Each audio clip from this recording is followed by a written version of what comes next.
Donc pour cet exercice, je vous ai noté la correction des premières questions. Donc vous pouvez faire pause si vous voulez prendre plus de temps pour regarder le détail des calculs. Première question, donc il suffisait de diminuer 12 500 de 12%, on obtenait 11 000 €, donc valeur de la machine au bout d'un an. Question 2, on diminuait les 11 000 € de 12%, on obtenait 9 680 €, donc valeur de la machine au bout de 2 ans. Question 3, le tableau à compléter, donc rien de spécial à dire. Question 4, on trouve que la suite est géométrique parce qu'on a toujours un coefficient de 0,88 entre deux termes consécutifs.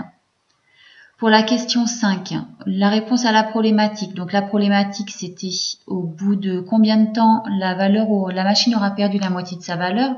Donc vu que la valeur de départ, c'était 12 500, on veut comme objectif 6 250 €.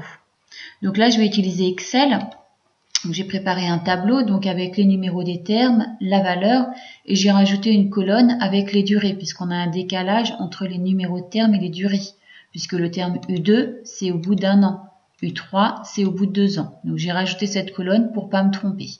Donc le premier terme c'était 12 500, puisqu'on a une suite géométrique de raison 0,88, je vais entrer ma formule de calcul, donc égale B2 fois la raison 0,88. J'obtiens donc la valeur de U2, 11 000. Je clique sur ma cellule B3 et j'étire jusqu'à obtenir 6 250.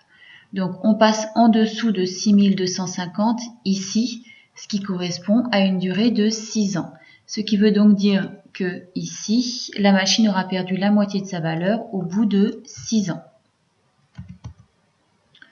Pour la question 7, on veut la valeur de la machine au bout de 30 ans. Donc là, je vais reprendre mon fichier Excel.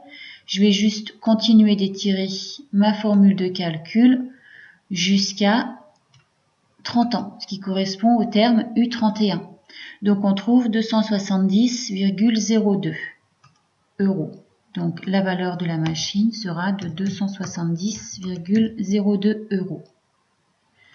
Ensuite, question 7, on me demandait donc de faire le graphique. Donc ici, je sélectionne mes numéros de termes et les valeurs. Insertion, graphique, je sélectionne le nuage de points et donc j'obtiens le graphique demandé. On me demandait en question 8 l'allure du graphique, donc de la courbe obtenue. Donc je l'ai tracé par avance.